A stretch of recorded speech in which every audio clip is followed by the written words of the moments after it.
Ito yung sinasabi ko sa inyo mga lods na na pag na-stress yung ibon, yan, ang pinagdidiskitahan yung kanilang mga inakay.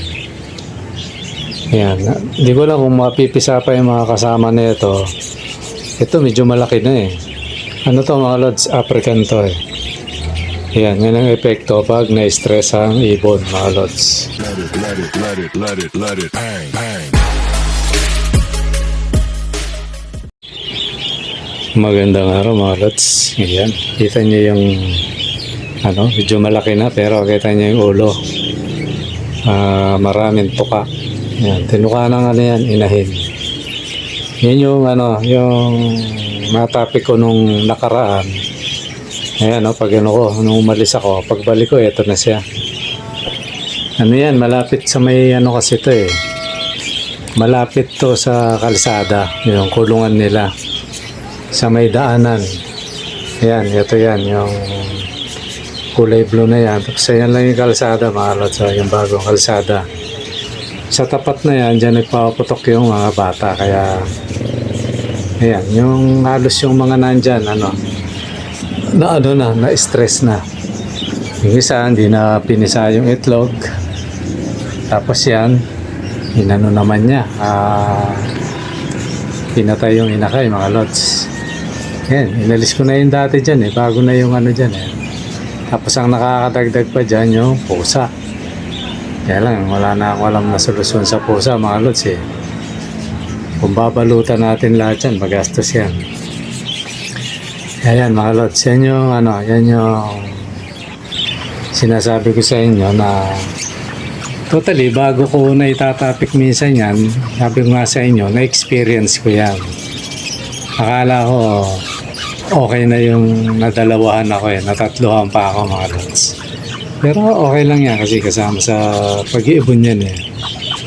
Hindi natin maiwasan yan, lalo na wala tayong sariling pwesto. Kasi ito, hiniram ko lang to sa kumpare ko. Yan, ganyan talaga.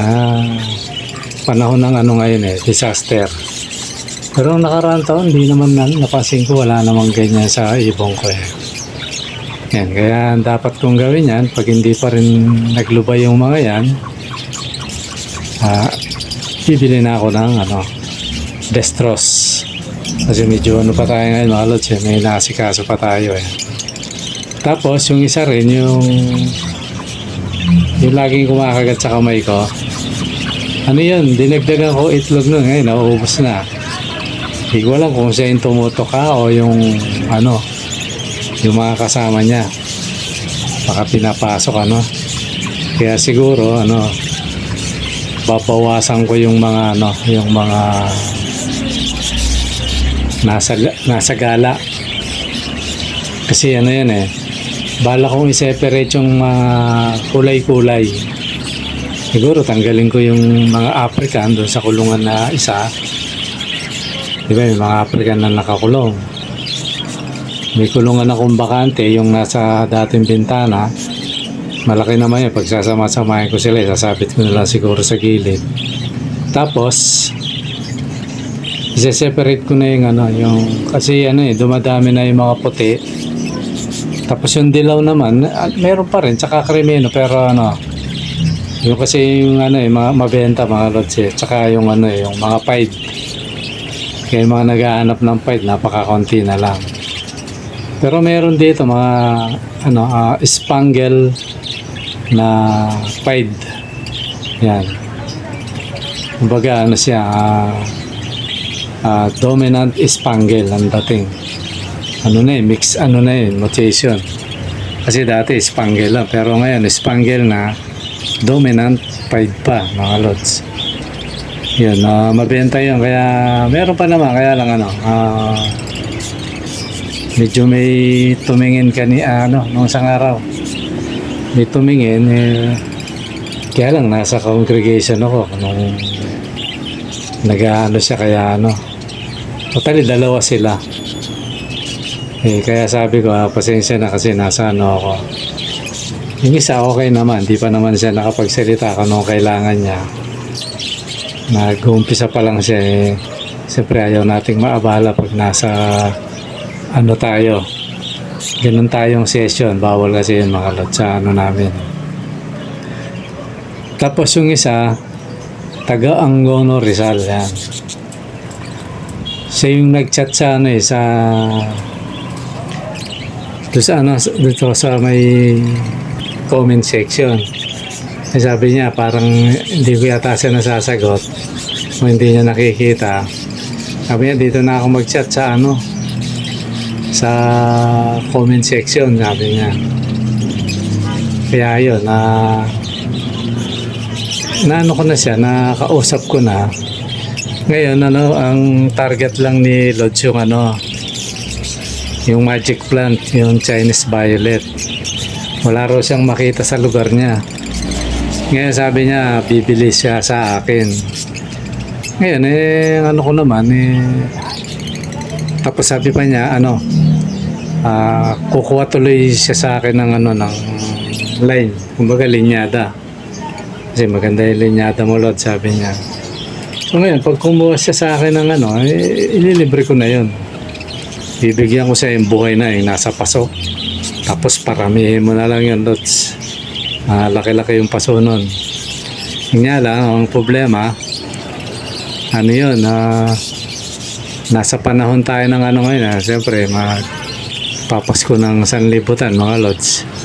Maraming activities ngayon, kaya sabi ko, baka mga bandang Lunes na. Yan, comment ka na lang, Lods, kung dun, mag-chat ka na lang uli kung interesado ka talaga sa Lunes. Usap tayo uli. Kasi ngayon, hindi muna ako maliban sa mga pupunta. Kung pupunta, pwede ako.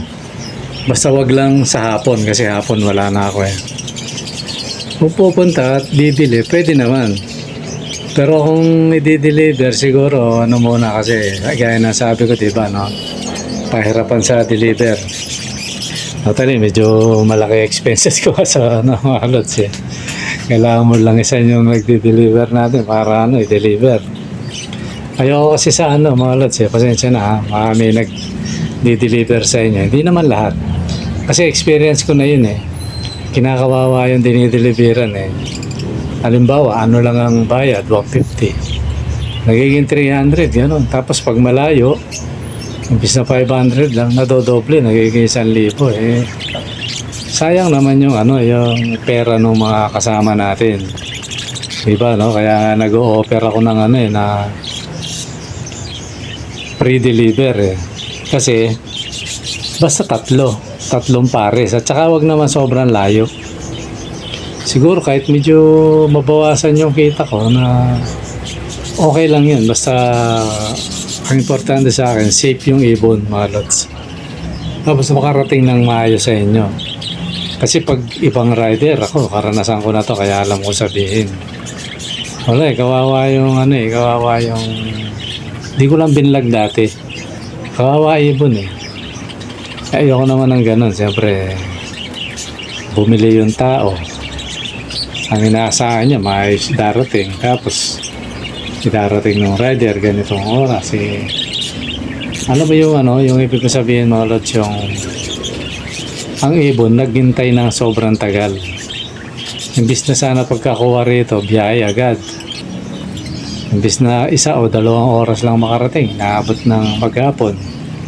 Kung pala, tinatambak pa yung papunta doon, yung kumbaga sinasabay-sabay yung ruta na yun.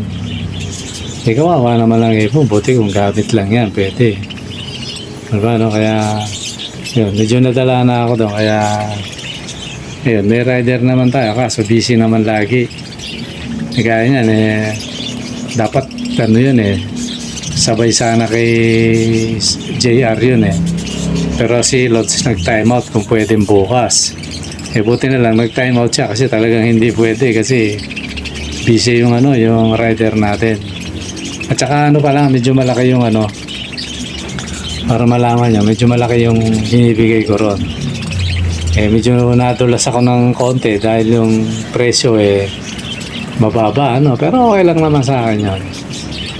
Naman yun Total, mga ano naman kayo, mga followers ko naman kayo. Okay lang yun. Ang habol ko lang naman doon yung patoka. Yun. Kumbaga sa tatlong pares, nawawala na yung isang pares doon. Yun. Naibibigay na natin sa rider yun. Parang ganun yun. Pero wag na kayong bumanggit ng ano, ng presyo mga lods. Kasi ano yan. Parang hindi tayo makasira ng presyo. ng ibang mag-iibon kasi siyempre niwasan natin yan. So yun, iwan na natin yan na ano, yun nga yung sinabi ko sa inyo na na stress, di ba, no? Stress yung ibon. Kaya ingat mga lods sa kasi ano yan panahon ng putukan ngayon na talagang ganyan. Siguro maganda ngayon pa lang yan yung nasa gulay, tapos damo, tapos ano kahit anong gamitin nyo basta pampatanggal stress, pwedeng destros, kasi yun ang alam ko, destros pero alam ko meron pang ibang gamot na pampatanggal stress sa ibon. So yun yung ko mga lods na para sa ibon natin na ko lang kasi namatayan na naman tayo. Tapos mga lods, ito by January umpisahan na natin yung i-count yung although meron ng ko na mag-uumpisa na akong i-content na natin yung parapol. Magpaparapol tayo ng 2 pares, libre yun, pero sagot nyo ang pamasahe mga lods. Ngayon kung maganda, kung may motor kayo, puntahan nyo na lang para hindi na kayo magastusan.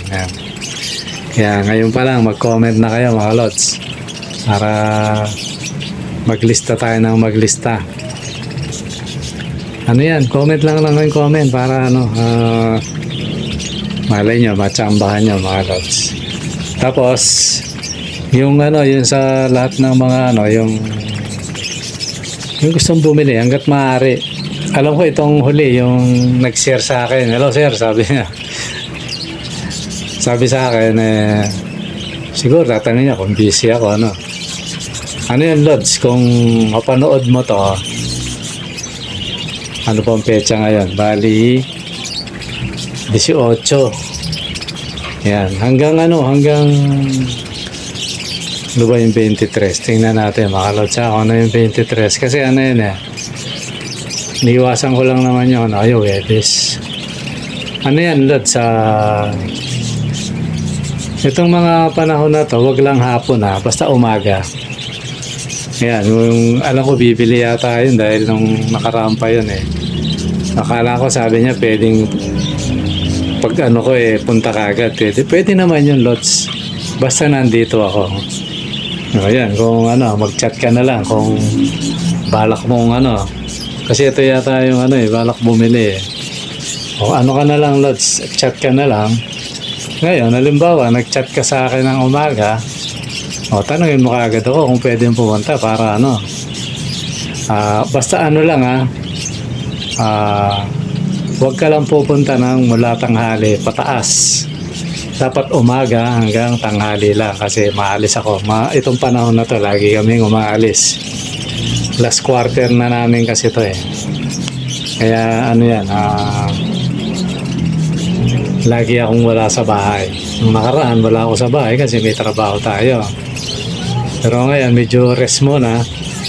Kaya lang tintanghali wala ako. Hanggang hapon yun wala na ako nun. Sa pagdating ng alauna wala na ako. Kaya yan kung gusto nyo pumunta rito o bumili bibili kayo, pupunta rito, mag-chat kayo ng gabi pa lang. Tapos kung gusto nyo pumunta kinaumagahan, yun, punta kayo, pwede yun para makapamili kayo. Kasi yan, unahan na lang kasi kara-kara may kumukuha mga lads. Kaya na lang. Pero yung kausap ko na binilog-bilugan na niya, yun, okay na yun, wag mo lang mapili-pili lods kasi napili mo yung mga breeder ko wag lang yan. Tapos siguro yung nabilog mo na okay naman, kukunin ko. Ngayon, ang tanong ko lang siguro sa'yo, may mga binilugan ka na pare-parehas ang gender. Ngayon, kung okay lang ba sa'yo na na lamang yung kako, lamang yung hen sa mga nabilog mo. Kasi yan dapat pares-pares. Bagay, sabi mo naman, bahala na akong mamili para sa'yo, no? Kung bibigyan kita ng big size, mga lods. Ayan. Bigyan kitang big size. Siguro mataas ng konti yun, pero sige, bawasan ko na lang ng konti. Yun. Basta yung yung kausap ko, mga lods, yung taga Rizal. Ayan. Taga Angono, Rizal. Ayan. Totally, malayo-layo rin yung dulong-dulo yata yun. Hindi ko pa nasukat kung ilang kilometro mula sa amin. Kaya ayan, mga lods,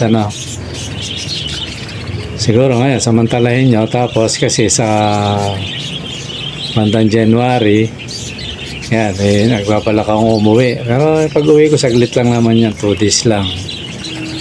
Hindi naman tayo pwedeng tumagal kasi patay ang ibon natin pag nagtagal tayo.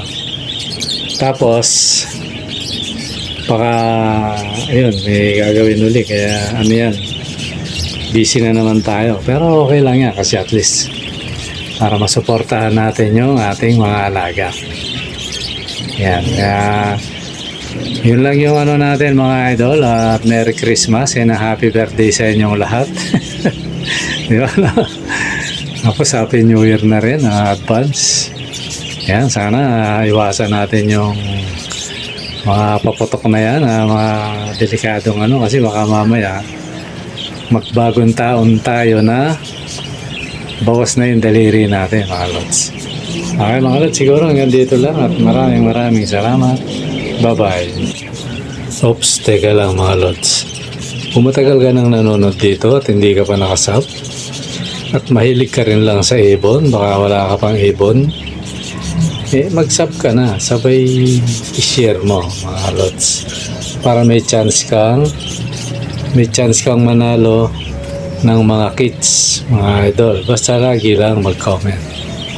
Okay, mga lods, siguro tapusin ko lang tong video na to. Hindi na ako magsalita kasi sayang naman, mga idol, kaya yan yung mga ibon natin, mga lods. Okay, mga lods, hanggang dito muna at bye-bye.